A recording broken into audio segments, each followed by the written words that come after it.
Welcome to Rebel and LexiReacts, and as you can tell, our camera is on top of our computer. I'm trying out a little something different because we are with our Halloween headgear on because tomorrow is Halloween, and I'm hoping to get this on our channel tomorrow. So happy Halloween from myself and Lexi.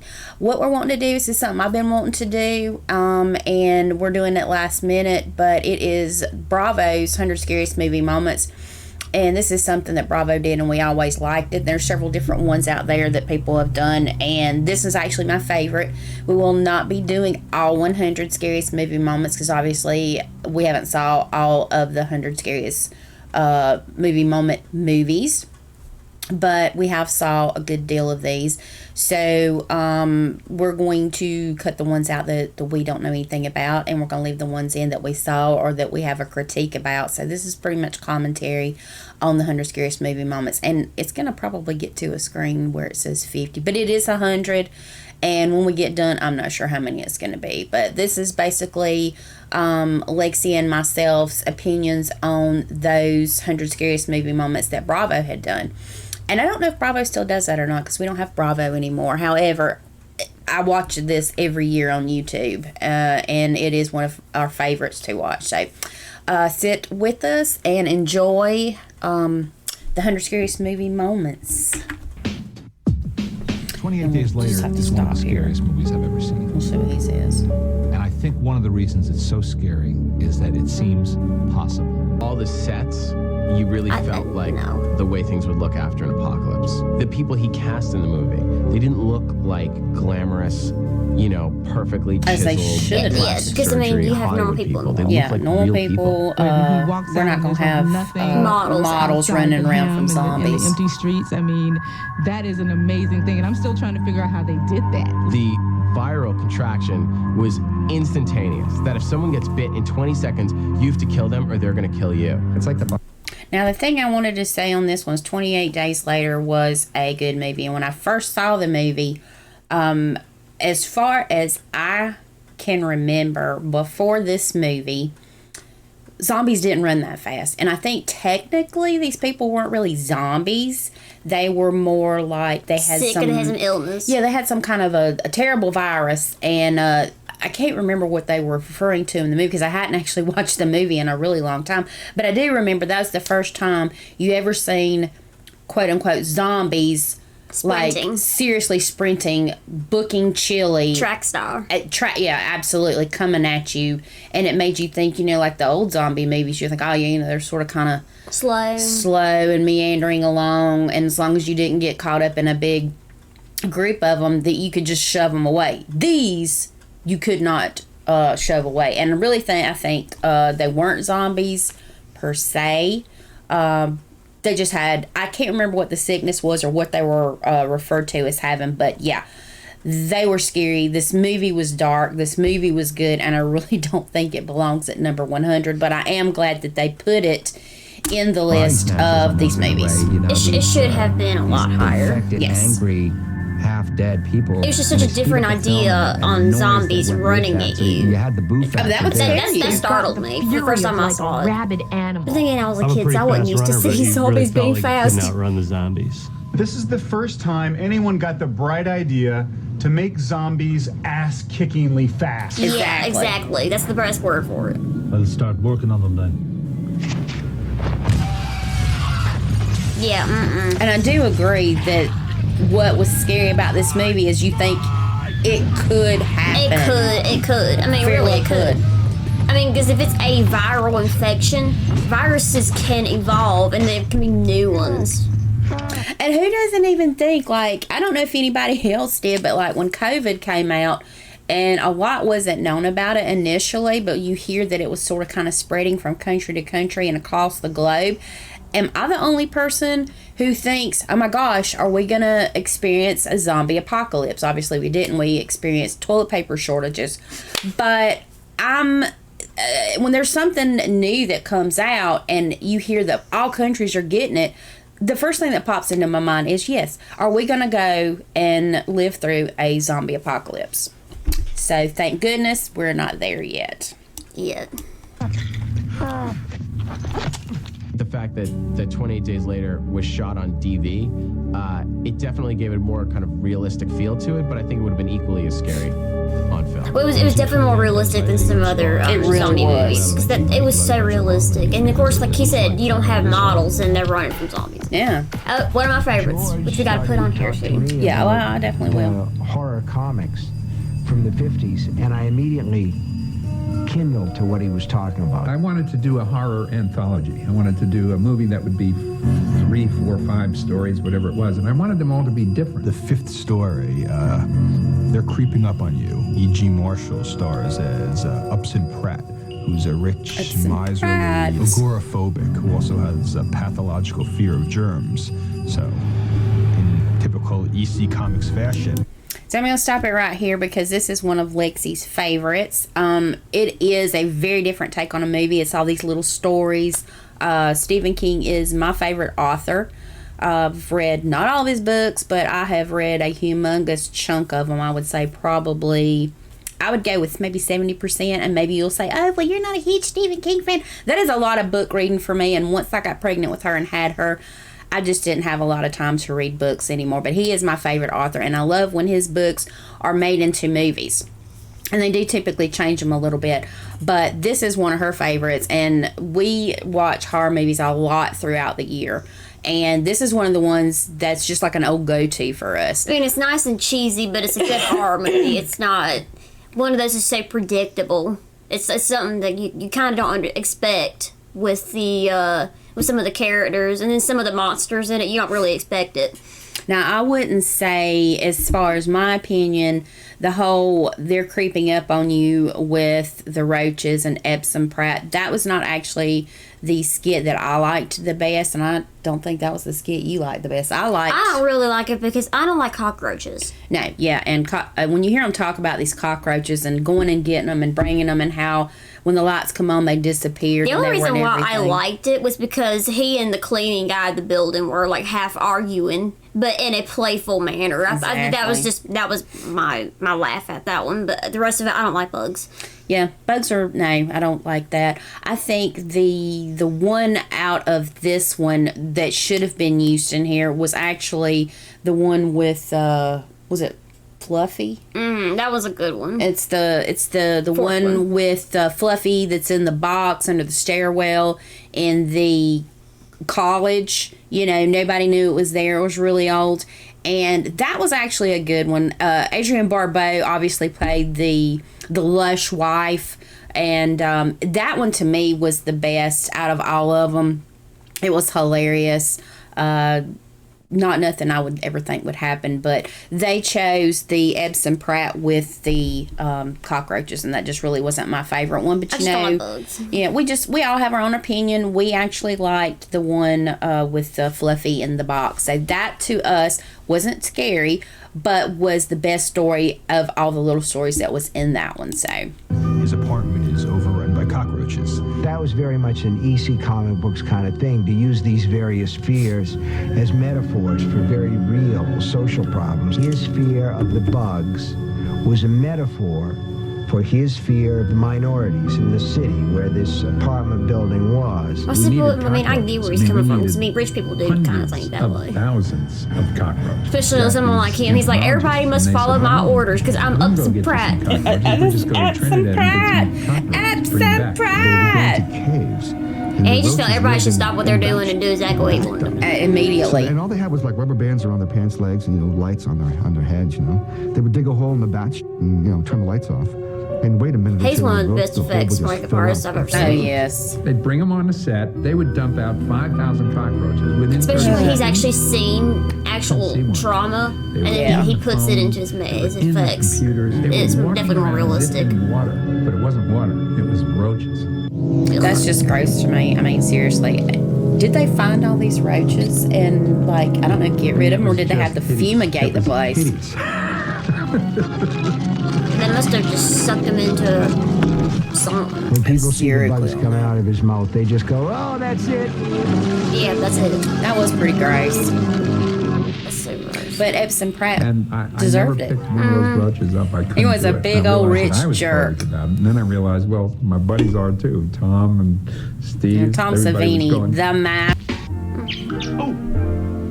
Now, why would he do that?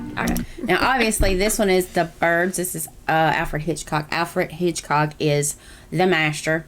The Birds is not scary to me. I enjoy The Birds. watching it. And, of course, I tried to raise my daughter right. And if I'm going to raise her up on horror movies, I'm going to give her some classics. And Alfred Hitchcock has some great horror movies. This is one of those. I can't get angry with A Bunch of Birds, but I would say if A Bunch of Birds did this, I probably would be freaked out. But they never really explained why the birds did what they did. Because even the people who were bird experts didn't know. No.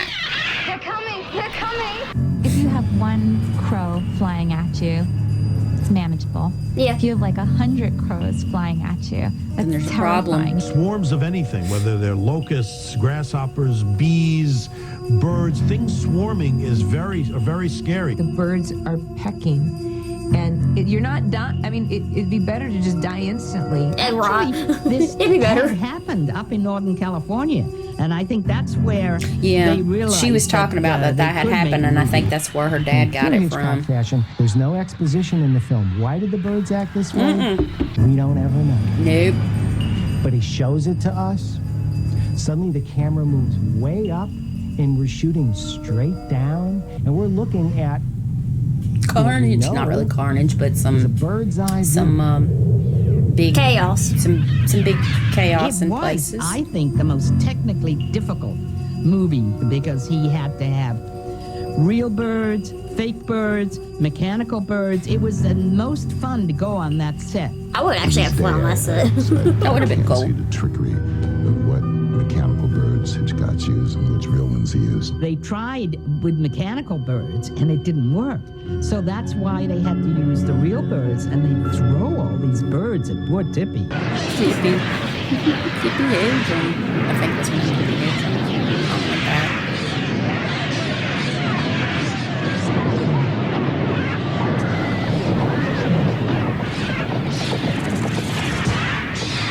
That might have been a mechanical because you can't throw an actual bird door. Well, maybe back in the day you could, because it came a while back when they used to have to like protect the animals. Now, this one I don't consider horror. Now, Jurassic Park. Not a horror movie. I don't know why it made it onto the list. It It's may more have suspense. been, action, something. It may have been because of dinosaurs consuming some of the people. I did enjoy Jurassic Park. Matter of fact, I think, do we have all the Jurassic Parks? I think we have them on video. We had the first, second, and the last two. Yeah, and I do like the newest one that came out. That was the last two new ones. They're really good. Yeah, because I mean, everybody loves the T-Rex, but the raptors are more vicious. They are more cunning. They are more stealthy, and they have great. I guess not knowledge, but they can think and they work it out. And it's the way they explain in the movies is that the raptors work together because they like hunted in a pack kind of a thing, 2 or 3 of them. And it was interesting to hear. But to me, this was not a horror movie. But it was nice that I guess they made it on there for the people who were afraid of the dinosaurs, I guess. I guess it is a fear, but I mean, you ain't gonna find them nowadays because they're gone. We designed real dinosaurs. I believed those dinosaurs were real. You know, I know they're not, and yet somehow that movie put it in my mind that humans can coexist with dinosaurs. They can't. We would not be the top of the food chain any longer if there were dinosaurs. If you think about it, those multiple dinosaurs, and they were, you know, 18,000 pounds, making more dinosaurs, we would be wiped out. 50 horsepower. Well, you know, that was the thing is they controlled dinosaurs. that they couldn't mate I love and lay the raptors end eggs, up being but the scariest part because they're sort of slimy. You know, they work in groups and they have calls to one another. It's just the raptors were the best. I love the raptors. They're so precious to They me. are like the dino dynamic. I think the raptors were cute. yeah, they really were. They were almost like cats. And didn't they say they were actually related to birds somehow? I think in the I movies. think they were kind of related to birds. These were not. Which I don't understand. But they were like twins. They were like precious. Yeah, they were like sweet little kitties. These guys are funny. These two are a trip. Yeah. I loved them. They were my favorite part of this whole movie. I really enjoyed the raptors. And I guess that's probably why I like the last Jurassic Park too, because he was working with the raptors. Raptors were babies. I love Blue. Blue's my favorite. This was a good movie, though. This is just It's not a good movie. This is just not a horror movie. At least not to us. In our opinion, it's not a horror movie, but it was a good movie. It's just more action to me. Yes. If you think about it, it's almost sci-fi because of the reality of knowing dinosaurs are not actually here, but they created dinosaurs. Okay. Child's Play. I love Child's Play. My sister's dolls as a little kid. The Talking Tina was a show that had a very profound impact on me. It really messed me up.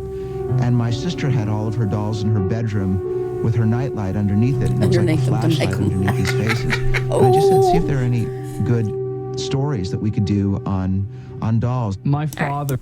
I would like to say, number one, Child's Play, it was supposed to be a horror movie. It wasn't a horror movie to me, but it was a really good take on a doll. And I really liked the whole storyline with it. I think it was a horror movie, but I think it'd be more of a horror movie to people who have a fear of dolls, because they created an entire character out of the doll instead of it just doing subtle movements like looking at you, like some of the Annabelles. I think I'd seen like a couple of clips from one of my friends, and it's like just subtle movements. But he was like a whole running character that killed. He really was. It was crazy.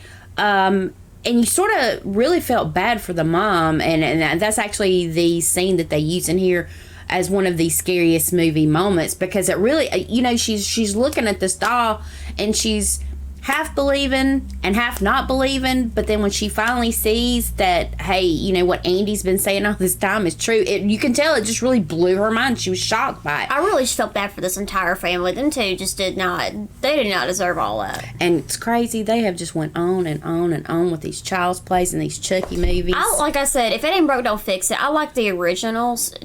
And you do she does like some of the Chucky movies. I like some of the newer ones just because of it's more of like comedy to me, and I like the comedy in it because it's not like, that's one thing I don't like about the what is it, Nightmare on Elm Streets. It's like their jokes are too corny, too cheesy, but I like some of the joking around in the Chuckies, so I typically one-liners and things like that. The third one I didn't really do. The Seed of Chucky, somewhat, but those are some things in there that were not necessary. And this newest Chucky, I don't really like What's it. the one that you still like to watch? The one with the dwarf's daughter in it? Yeah. She's in the wheelchair. Yeah, the wheelchair. I like that one, but I like the original, and I like the Bride of Chucky because that was introducing a totally different character, but she's about as badass as Chucky, so I like that one was a little interesting, but the original's always gonna be my favorite. It was the best. It was good. You feel so bad for the kid. You really did, but the clip that they actually used in this one for the scary part of this movie. It's so relatable. It wasn't scary, but it was. She actually realized that, what Andy's been saying is absolutely 100% true. When you know your kids are not liars and they tell you this insane story, I think you need to at least hear them out, because try to believe it. A kid's not going to completely tell you a lie if they seem completely freaked out. Yeah, I don't know, some kids are good at lying, but this little kid was just too precious. He was just precious, so innocent. But he wasn't a liar either. No, he wasn't. The thing is, it's the difference when you know your kid is a liar versus your kids always tell the truth and it's innocent and precious, and then they suddenly terrified around this one object, and they're like, well, it's done this and it's said this. Yeah, I think you need to at least hear them out, because they wouldn't be terrified for no reason. Exactly. Had worked and it makes them think they're crazy too. So the scene that they used actually was a good scene from this movie. It's so relatable though. Like if you suddenly see the same talking to you, you have the same reaction. Exactly. Influenced by the fact that Madison and the doll looks like such a friendly, innocent doll. And then the change in the face, I love it. It looks mean, and then it's all childlike. I love that. Exactly. See, that's like I said, they did a really good job on this movie. As a full-fledged character. And Chucky kept changing too. I like how cool he looks with all his scars and his cuts and everyone's. So that makes him look freakier, how he had clay over it. And then when they pull the little paint off and then there's his cuts. And I'm like, amazing Oscar-nominated. He's scarier that way. He does the voice like Jack Nicholson. See, look how mean he is. The animatronics were amazing in that. You just see him scurrying like a rat. That doll, that could scare the hell out of anybody. Anybody who's afraid of dolls, oh yeah. Anybody who isn't afraid of him, you can just kick him like a soccer ball. She was the mom in there. All but she did a good job. How many inches tall? He was the scariest, meanest, most vicious, violent head doll. Mood. I love the twins. And the look on her face. You stupid bitch! Yeah. It's like she didn't believe it, but she did, and then she was shocked by it. And she did great. And then completely freaked out because you wonder, what in the world is even this doll? Exactly. And you're like, well, what's possessed the doll? Well, a murderer. I don't even remember what the blooming murderer's name was. A loner, and I think he's mellowed now, having a wife and a kid, but he's still very creative in his methods. Yeah, he definitely is a lot more mellow since those last two. So I guess because of that, he's probably. Now this was a good movie. I've seen the original and the remake. So yeah, The Village of the Damned, it was a good movie. I saw the remake actually before I ever saw the original. Both of them are good. I do like the one that came during my time that Christopher Reeves in it. But this is a good movie. It was a very interesting idea. You wouldn't be expecting it. No, and it kept you, just really just holding on and on the seat, the edge of your seat. Because what? Everybody falls down, they go to sleep, and then all these women end up pregnant, and then all these children have white hair. Yeah, and all these kids, they're like together. They are like their own little unit. And they have one mind, and they have robots. They did. They worked together. So this was a really good movie. And this one is not my favorite. I actually like the one with Christopher Reeves in it the best, but good movie nonetheless. You see it now, and you realize there's some really hysterically funny things about it. George Sanders is maybe the worst father anybody has ever seen in his life, the most unfeeling father. And the Barbara Shelley as the mother has nothing to do with the children. It's kind of hilarious. I felt so bad for the little one that was actually trying to be different. In the Christopher Reeves version, obviously, yeah. Rosemary's Baby to The Omen, but Village of the Damned was their first. It's a great idea to think of. Like I said, I liked both of them, honestly. They were both really good. There's something about scary kids that is unsettling because it's like you create them and then they kill you. Well, it's not that. It's just the thought of innocence being tainted in such a way and then become murderers is what I think gets people. Well, I think their thing was they were going to take over. Really what I thought. No, I know, but just from what they're saying about the scary kids, it's more of the innocence. Yeah. They look innocent, but then they're completely evil and they kill you. And that's why it's so unsettling to watch evil kids. You don't know if they're really gone because you see their glowing eyes. This one was, I think this was an interesting one. The opening shot, it sets the mood for the entire film. And Brooke Shields, that was her first film. It has this weird kind of dreamlike, otherworldly quality, almost like an Argento film. You just feel it. The locations don't look familiar. It looks strange. The music's a little bit different. Yeah. This was actually a good movie. I didn't really understand the movie.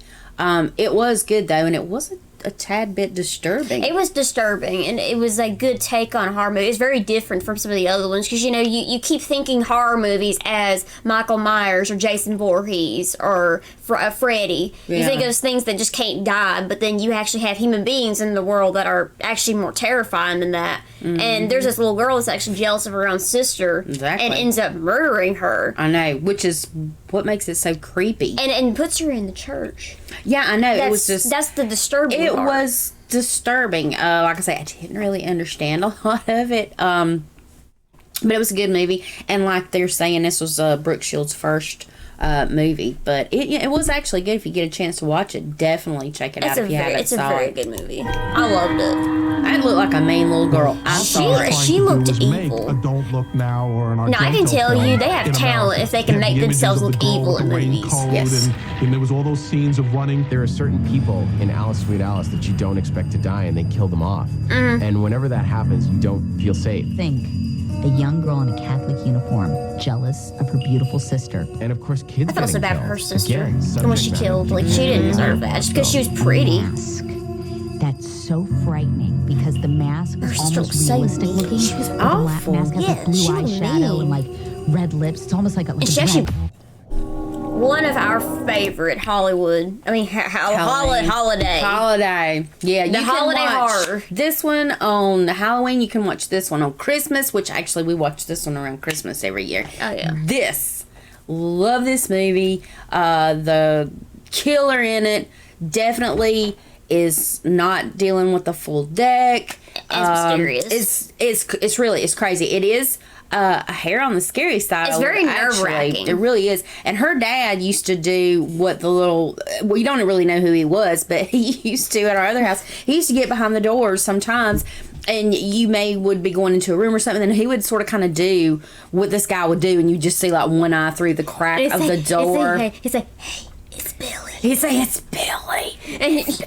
Oh, yeah. This is a good movie. I love this movie. It's such a good one. Like I say, we prefer to watch it at Christmas, but we can watch it at Halloween too. But this was a good one. It really was good. It really had some scary moments in it, most definitely. It's a horrible thought to think that somebody has broken into your bigger house. I mean, nobody can really break into this tiny little house. We'd know if you're in some room barricaded in, but in a big house and you don't really use all the rooms, and think somebody's in there calling you and then killing everyone off. Yeah, on the inside. and he's in the house with them the entire time watching them. And they had no idea. And I said, oh, Romeo and Juliet? She's so pretty. She is. Black Christmas. I loved it. Saw it 27 times. It's totally an underrated film. She I didn't remember even the know she first time I aged saw it, much. I must have seen it before Halloween, and I remember it freaked me out. That would freak anybody out. Of young women are staying there over Christmas break, and a maniac is loose and kills them one by one. Some of the Friday the 13th. I bet the ones that actually left for the holiday are glad they left for the holiday. Exactly. But then they have to go back and he's still there. Saw the guy. Because they never got him. You saw his point of view. You were the creepy guy living in the attic. Yeah, I watched the perspective they gave us.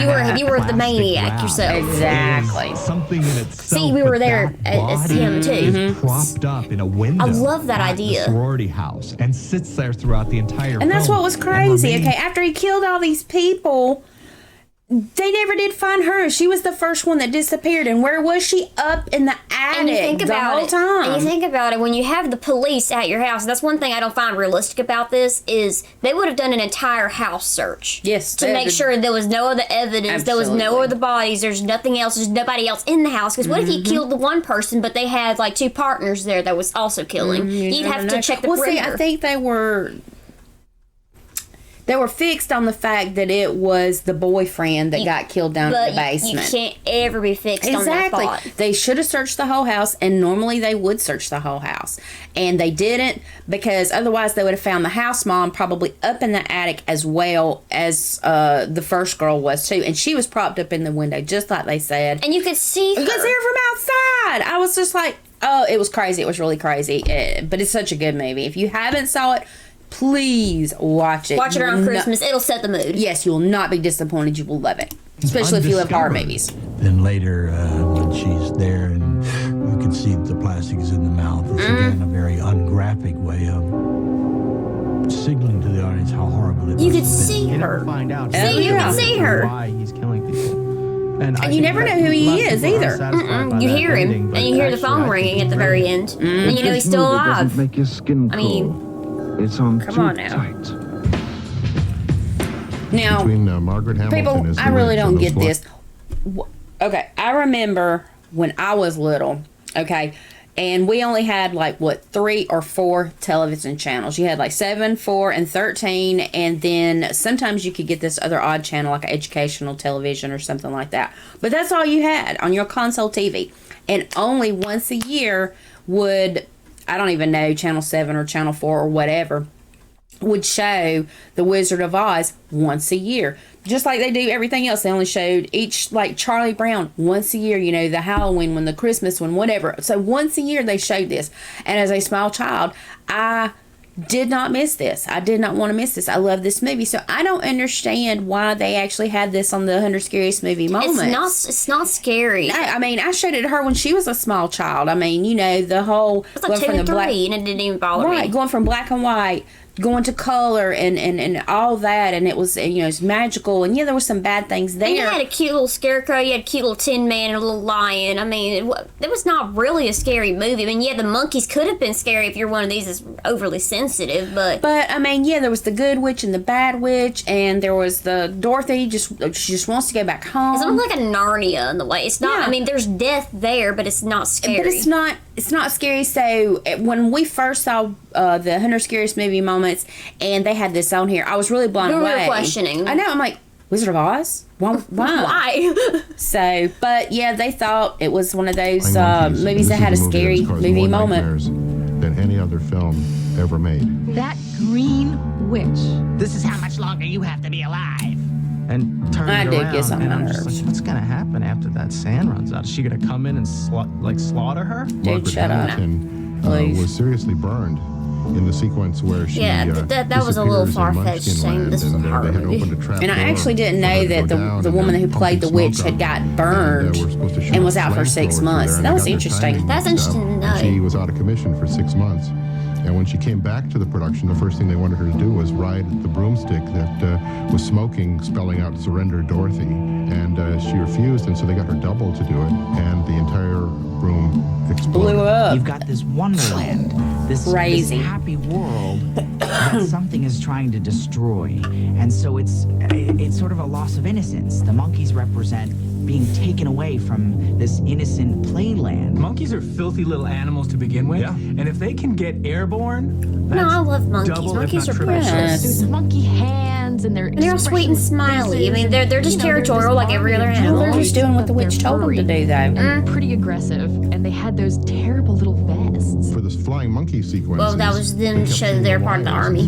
So they wanted thinner wires, and sometimes these poor monkeys would be flying in, and the wires would just snap. The scarecrow scene where the monkeys come down and rip the scarecrow. To hear about the All right. This is not hard. This is more suspenseful and action and sci-fi. Thank God. Let me just stop it where you'll know exactly what we're talking about.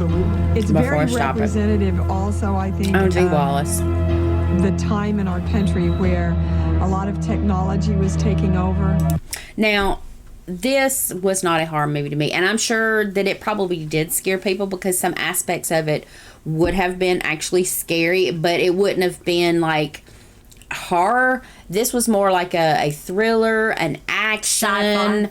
Yeah, science fiction, because the Terminator actually came from the future, and he was supposed to come and find the mother who gave birth to John Connor, because John Connor was leading this army of people against the machines. And it was a great idea, and it was an awesome movie, but it just wasn't a horror movie to me.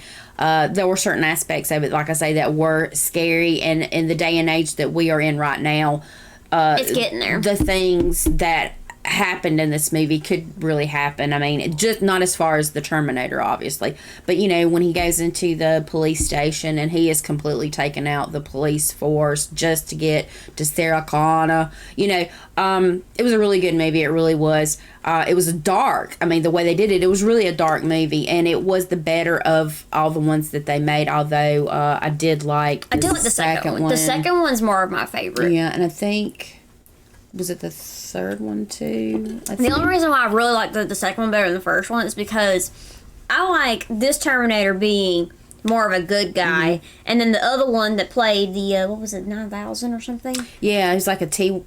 Was it, oh God, I don't remember what he was. Anyway, whatever. The thing is the man that plays him is a great bad guy. He has the perfect acting and the perfect facial expressions to pull that off. He was like liquid metal, so he was just like. But things, he's one of my favorite actors. He's a really good actor. He's awesome. Yeah, he really is, and I can't think of his name. As that sounds terrible.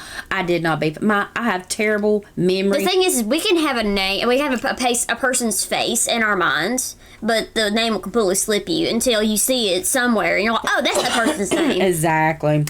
And he's actually in The Faculty, too, and he played a bad guy. Some people just want to play bad guys all the time, and some people want to play good guys, and some people are more comfortable playing it. Right. Some people will go back and forth, but some people do better when they just play bad guys, and he does.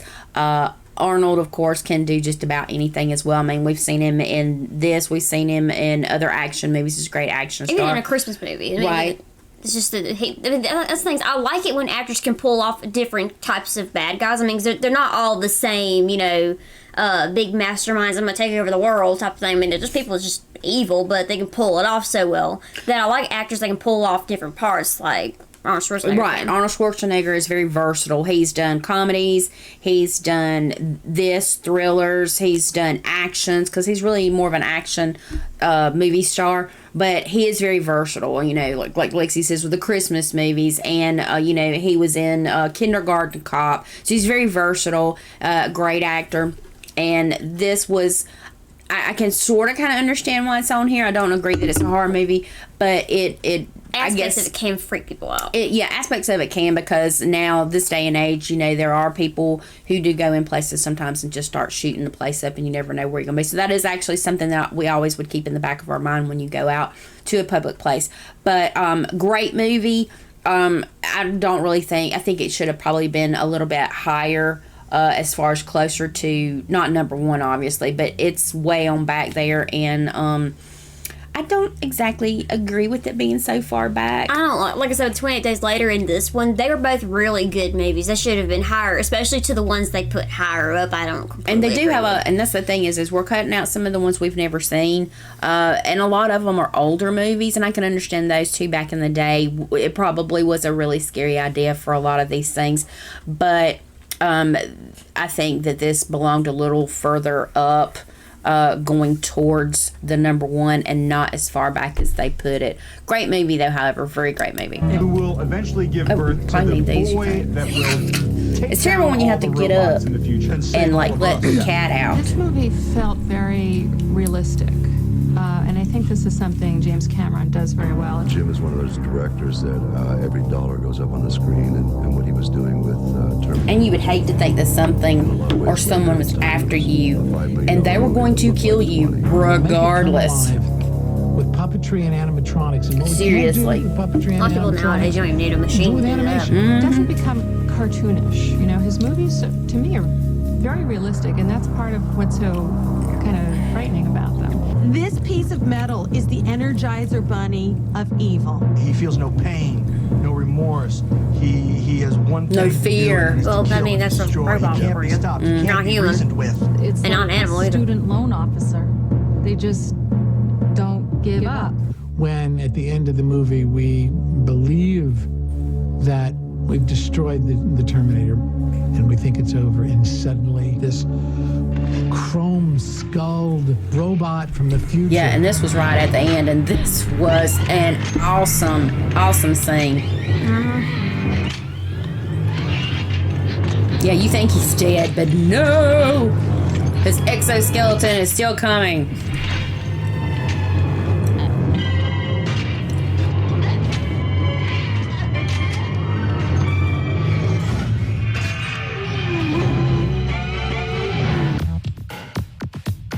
I did see The Howling. Go away to this retreat to work on some problems that we've been having. I've seen a little we bit of don't it. know that it's a colony.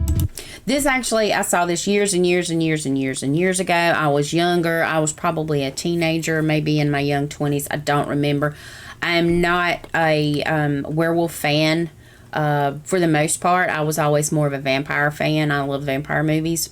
But this one movie, The Howling, and I done got lost. I don't know how many Howlings there are.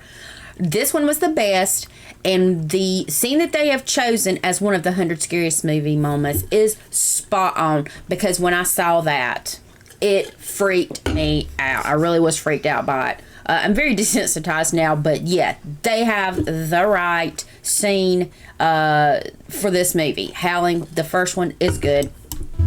I totally agree on this one. Werewolves. The werewolf in The Howling is the bad guy. I mean, not just the bad guy, he's absolute scum.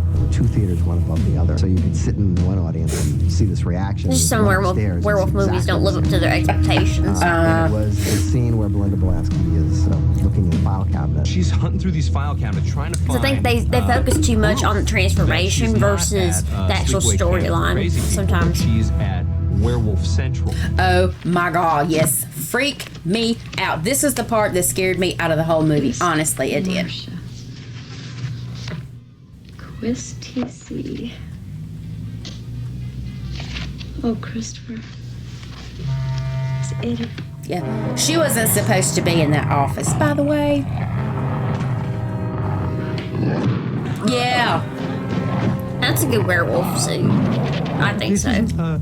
A begging for sympathy monster. Especially for the time. Yeah. This is in 2 minutes, I'm going to rip your throat out monster. Yeah. That was cool. And I like Poltergeist from what I've seen. Yes. Actually, and we probably need to refresh you on Poltergeist. It's Close Encounters. You got a little bit of that on your lip. No, This wasn't an old gothic manor. This was my house. This was your house. This was the house we all grew up in as kids. This was suburbia. Yeah, I didn't grow up in suburbia, so sorry. I grew up in a little town in South Carolina. Been built on an Indian burial ground. You know, there is no feng shui in the world. Well, you can't really tell what's part of the burial ground. No, I'm just going to get it to a scene where you'll know what we're talking about if we can get past some of these numbnuts. That last bit in Poltergeist when they shoved the TV out of the hotel room, I was just like, yes, kill the TV. If you want to look for the malevolent spirit, yeah.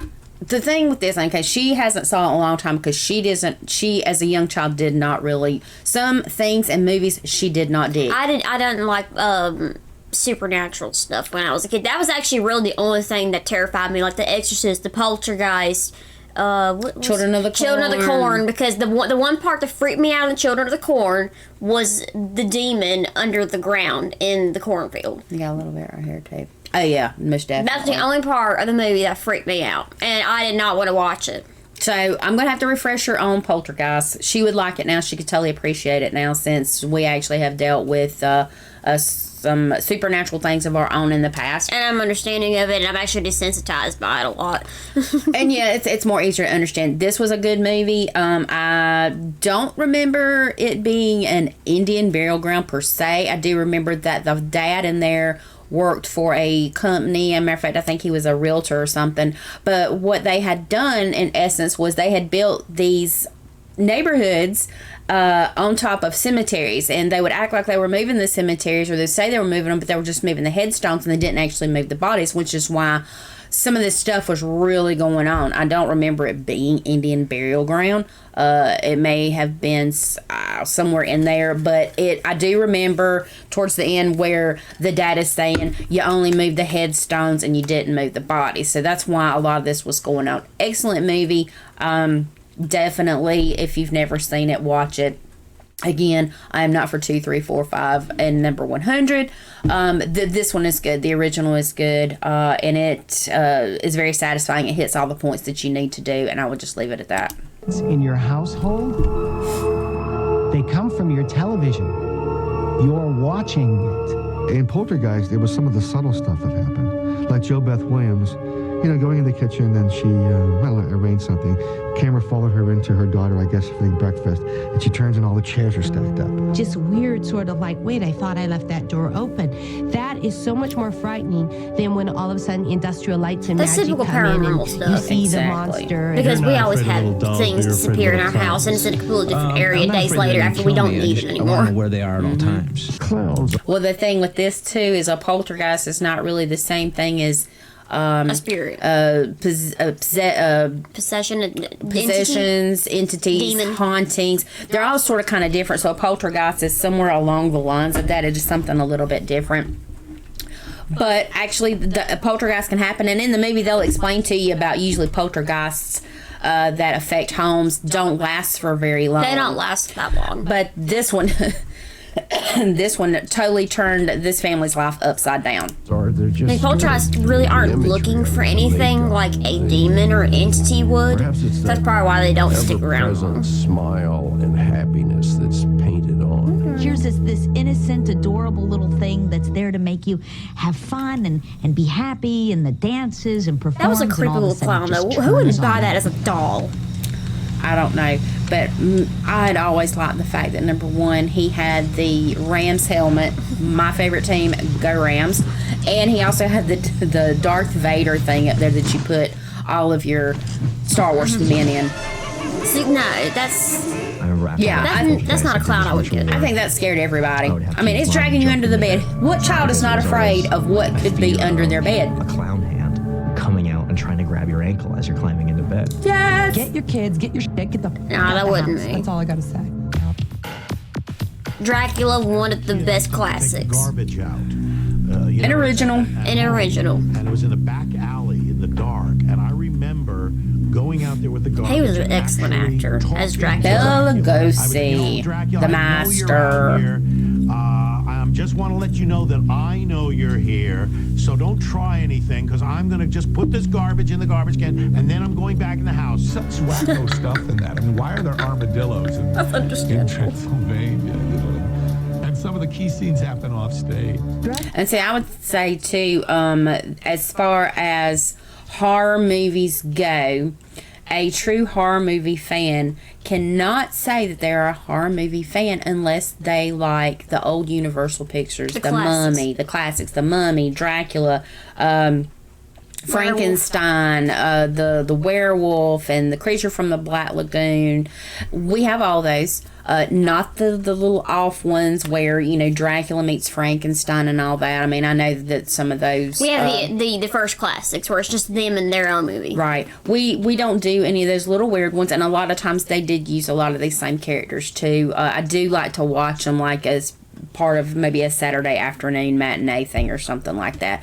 But the originals, and these were good. And as I said before, I was more of a vampire movie liker person, and then my husband actually was more of a Frankenstein person. He was a fan of Frankenstein, so which I thought was sort of kind of funny. So at least we had some differences there, but still, horror movie fans, definitely the old classics.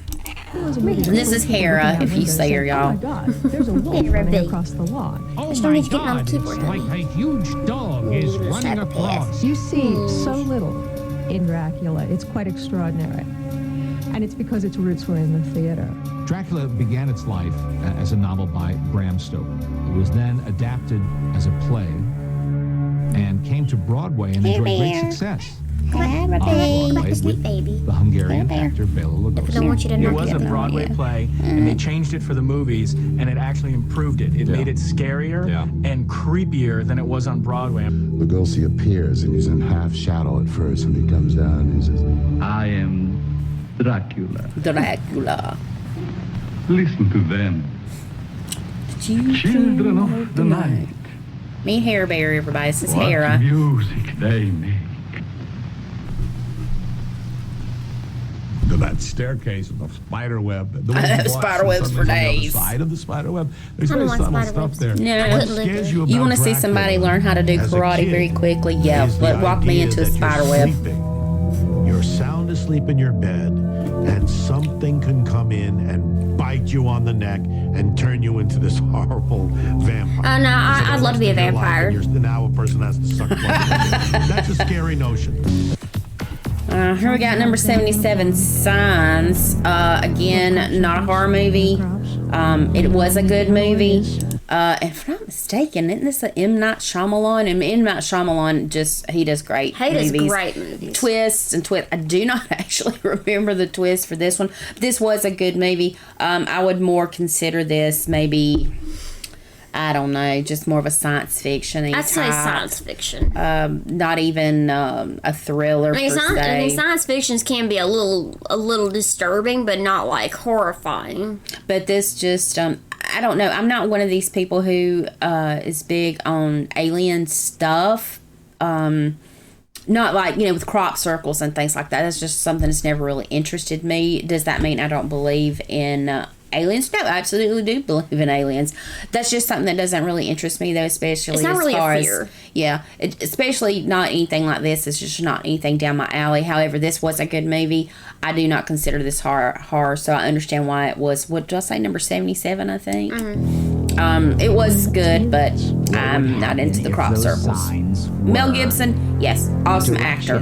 For alien ships to come and land. The first time we see that alien isn't in a master. It isn't. It was really a good alien when you see it. It's in a house in Mexico City on a handheld. Joaquin Phoenix is sitting in the closet watching the TV reports. It's a birthday party, so it's a bunch of kids in a language that most of us don't speak. The kids are in the way, and the best moment is Joaquin Phoenix looking into the TV, going, "Vamonos, children, vamonos!" And you literally, as an audience member, are going like this, trying to stay steady with the camera. It really was a good alien. It is a good alien from what little I've seen. Oh yeah, it's a very good alien. It was, and I would be freaked out if one of these things walked down the street. Yes, I would be. Move, children. Vámonos.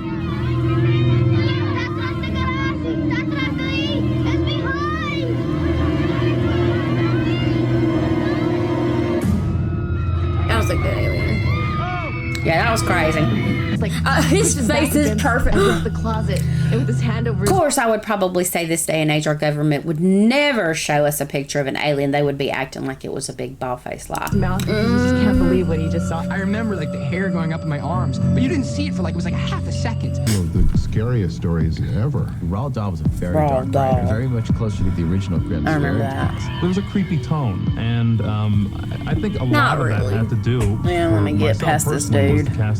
Okay.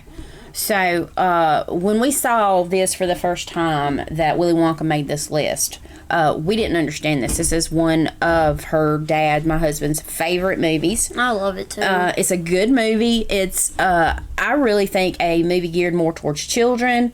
And I did not understand why people thought it was scary or creepy or anything like. There's just some weird little stuff in there. In elementary school, in first grade through fifth grade that I went to elementary school, we watched Willy Wonka, and then in fourth grade we had a Willy Wonka play.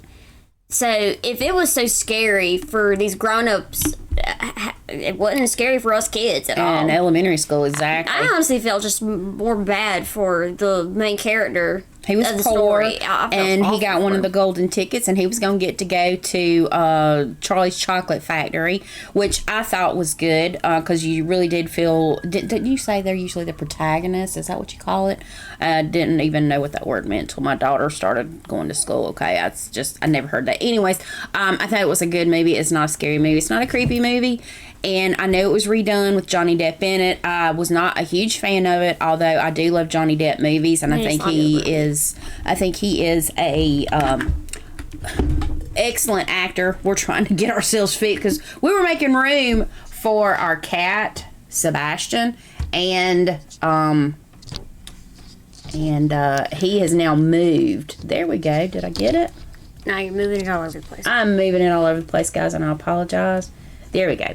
Anyways, I just don't, I don't agree that this should be a horror movie or a scary movie or anything like that. I know there was some really weird crap in there. But that's actually what made it funny for us kids. It was not scary at all. No, it was very different. We all had a big laugh in the lunchroom, because that's where we actually had our plays in, because that was the most room we had, and we had a stage in there. There was a stage in the lunchroom, so I think they even did like award ceremonies and things like that. Stupid award ceremonies. This was not a scary movie at all. I don't understand it being on this at all, just like I didn't understand The Wizard of Oz being on here, because obviously this was geared more towards children, and this was just something that I think kids today can enjoy. And really, if these adults are terrified by this movie, they're real chickens. I don't get it. I don't.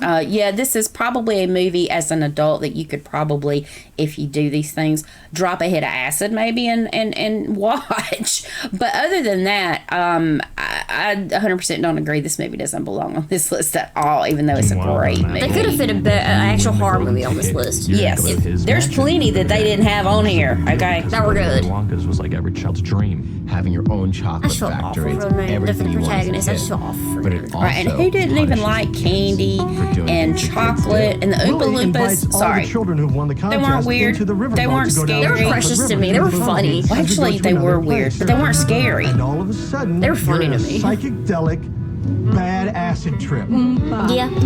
Like I say, if you were an adult, you could drop a hit of acid and watch this movie. The But most terrifying I don't little people advise in any doing movie. drugs, but that's just the type of movie that he's We saying. show no signs of slowing. These guys are hilarious. The kids are freaking out, and there's all these weird. Not really. I'm They were bad kids. I mean, really, these things that were happening to these kids is because these kids were bad. Yes, yes. I love. This is one of my top You always have to have favorites. a little kid sitting there whispering. There's a little boy. Yeah, he sees dead people. This is one of my top favorite Yes. horror movies M. Night ever. Shyamalan, excellent movie. I don't think it's scary. It is meant to be scary. It's very suspenseful. It's a supernatural movie, and it just goes to the heart of which I would consider this little boy a medium, because dead people would come to him for help, and they would come to him for help, you know. And so it was a good movie, and in true M. Night Shyamalan fashion, the twist I didn't see coming. Okay, I didn't see coming. I was kind of expecting it just because of the little hints throughout the movie, and you're just kind of like, this is too bizarre for that. And then it kind of it made sense. You're like, yeah. Yeah, it made total sense. But this was a good movie. I enjoyed it. Like I say, it's M. Night Shyamalan, and he's an excellent director, writer. We Definitely. love a lot of his movies because the twist and the storylines are so strong that it actually hits you with the shock of It is. the twist. Oh my gosh. And with this one, when I saw the twist in this one, I was blown away. I was really blown away. I'm not one of these. I mean, yeah, I might try to figure it out. I was not thinking about this twist, though. Good movie. And he was an amazing actor for a kid. Yes. He was amazing. He showed the emotion well. Yes. He tells you what you're going It's like you connected to the kid. Like that's what I love about movies. That's what actually what makes movies more of my favorites is because of the emotion, the attachment you get with the characters. If you can't get that, then you've lost me. From The Shining, he wasn't an evil little boy like Damien in The Omen. He was a little boy who knew too much. He was a normal boy that had gifts that were just things that people didn't understand, and that's actually the more emotional part about it. Understood why the ghosts are there. And that's really how what was his name from The Shining? The terrifying thing is when the little boy in The Shining. Gosh, I don't remember his name. Danny. Yeah. I mean, that's really Danny as well, because he was normal, but he had gifts that nobody understood, and neither did he, because he was young. He didn't understand that. So he was gifted. That movie, The Shining, had a gifted child in it. You didn't really understand that, and that's what Haley Joel Osment was in this movie. He was a gifted child, and the dad went to him for help, and that is a thing That does actually occur. It does happen. And this was a great movie around that. Obviously not based on a true story, but such a good movie. Such a great storyline. Great actors in there. And, like I say, the huge twist at the end. Huge. I was blown away. Okay? If you've not saw it, see it. If you watch any of M. Night Shyamalan's movies, expect a twist somewhere in there. Because that's his gift. He gives you twists that shock you to hell. Like, I think you lose breath for a few minutes. See how cold the room is? Oh, they did that effect. And really, he didn't understand. Yeah, he didn't understand. I mean, think about, you're a little kid, you don't get it, and you can't really ask your parents about it because they think you're crazy. Yeah, well, his mom sort of kind of always looked at him when things were happening and disappearing and getting moved. His mom would say, you know, you're lying to me. You say you didn't move it, and I know you did. We're the only two people lives in the house. But the thing is, you gotta think about it.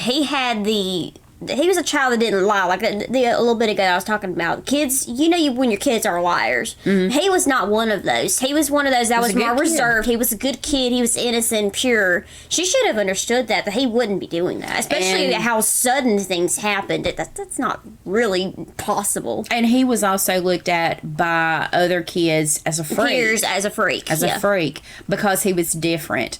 But he could see things that other people couldn't see. And Bruce Willis's character was very helpful in saying, hey, maybe you should talk to, these people that come to you, talk to them, what do they want? And that actually helped him.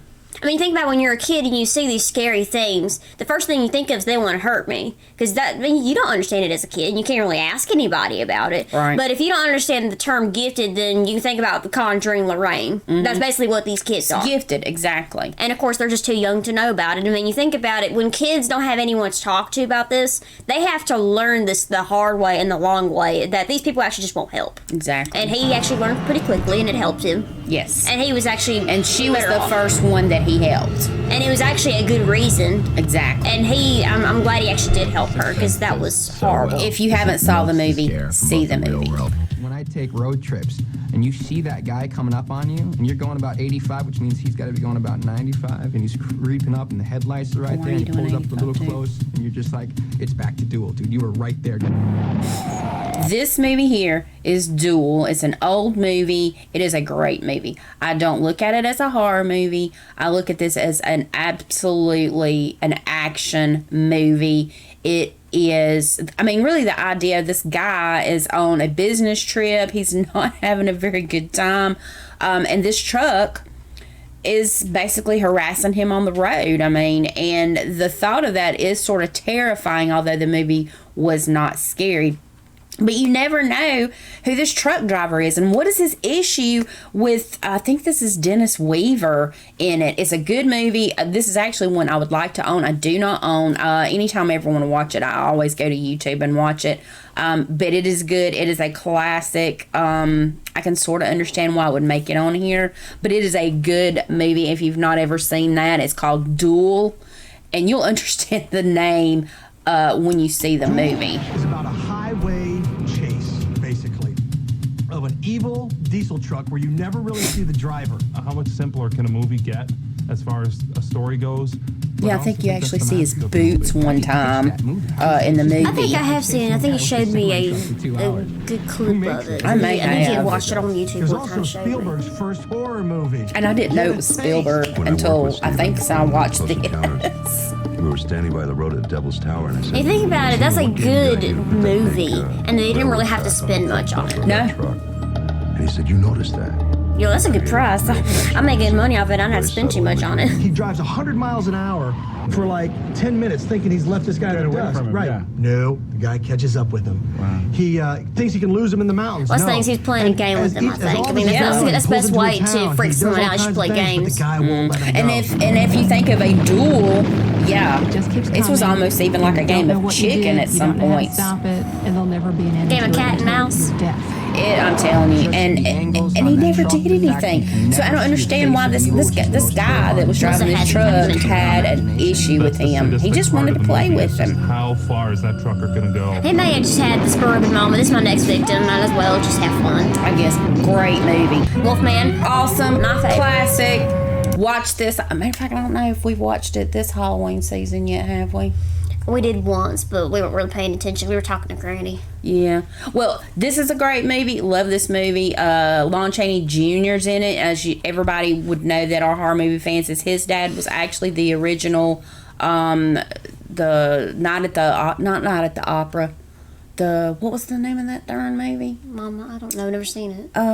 God. His dad was, though, dang, what was the name of that movie called? I can't remember. Anyway, he actually came from another actor in a movie, Phantom of the Opera. That's what his dad, the original, the silent movie, Phantom of the Opera. This was a great movie. It seems so short to me because we're used to, like, hour and a half, The classics 2.5. are all so short, and you have to keep watching them over and over again because they feel so short. They are so short. They really are, because like I say, you've got an hour and a half, 2 hour and a half. Some movies have even like really gone to for 3 to it. 4. And yeah, and we got like 4 hours. Great movie. I watch it all, every year several times. I don't think we've watched it this October, but I'll have to squeeze it in, I'm sure. We can probably do it tomorrow. Yeah, we can do classic marathon. Absolutely. And I think that's something that Lon Chaney Jr. brought. It's classics. You can't go to Halloween without classics. The classics are a must. Universal movies. Those scenes in the fog, in the forest.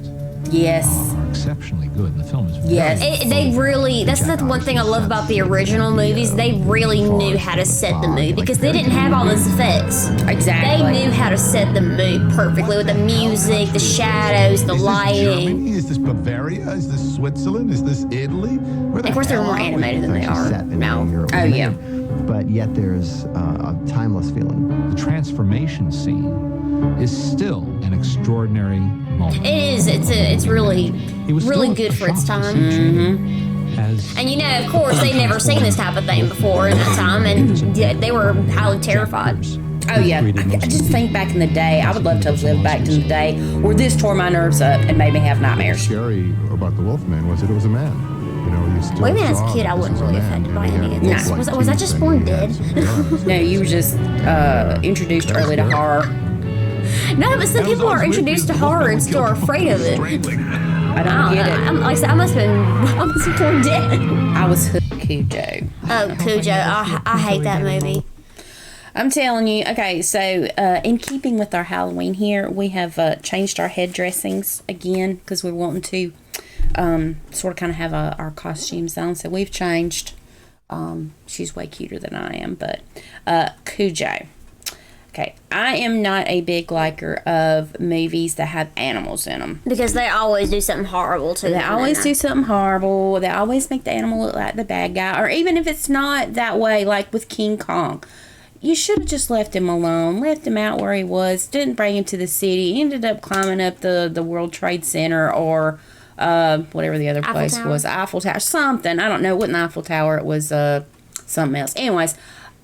Leave the animals alone. Cujo, I saw, and some movies I can't see again. I cannot watch Cujo again. I can't. I watched it when I was maybe 8 or 9. You showed it to me because I saw it on here and I was like, "What is that?" And Mom showed me it. I can't watch it anymore. I cannot watch it. This obviously was a dog who was very sick. Rabies is a terrible thing.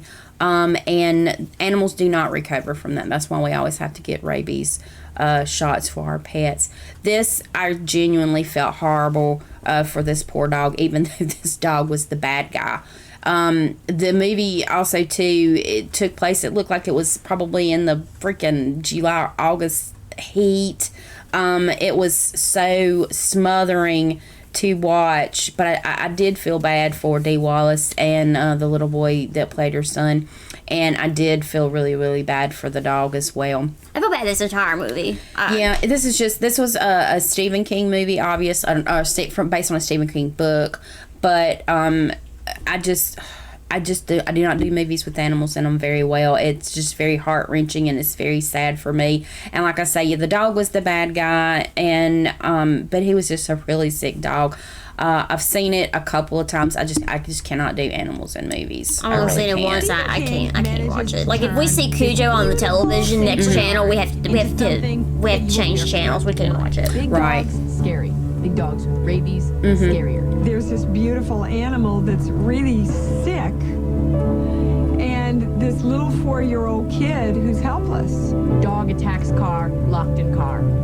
Pretty simple story. Could maybe be a 20-minute short film. Exactly. No. There is enough terror involved with this big monster dog that it takes up a full-length movie. There was a mechanical dog. There was a dog that barked more in a dog suit. I can't believe that's him. There was all kinds of versions of the dog, and I never really know what was what. I always think it's crazy to see these little kids acting, and then they're grown up. On the side of the screen than you think it should. I scream and jump every time. The worst part is when the dog gets into the car. He's just clawing at the windshield. And you're thinking, he's never going to break into a car. But yeah, that dog was gonna, man. He was so freaking scared. They have these little mice that had like some sort of a scent or a pheromone or something on them. They'd put that in the car with us, and they'd let the dog know that it was in the car. And all the dog wanted to do was get this little plastic mouse. If you Trained were to dogs. say to me, what's the scariest moment from any of the things that are made from mine, I would have to say probably that moment in Cujo where you think that the woman is safe and the dog appears in the window. Damn this car. And this movie will freak you out. Seriously, it will freak you out. Oh, I can't get it. Oh.